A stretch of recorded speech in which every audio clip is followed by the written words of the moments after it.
What's up guys? Andito na naman tayo ngayong araw na to at tayo magluluto na naman uli ng isang masarap na ulam.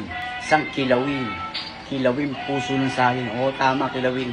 Puso ng saging na gulay ay ikikilawin natin. Kaya guys, samahan nyo natin. Guys, ngayon natin yung bawang muna guys. Bawang.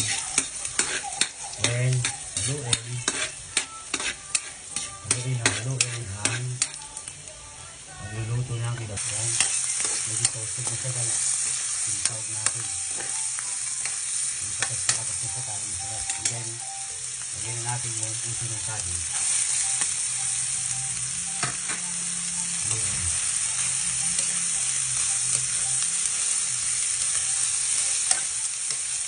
Siya guys, pinukulo na siya guys. Lagyan na natin ang sukayan. Hintayin na lang natin siyang lumambot para yung gata niya maluto, yung gata. Ayan siya guys, luto na ang ating kilawin ng puso ng saging.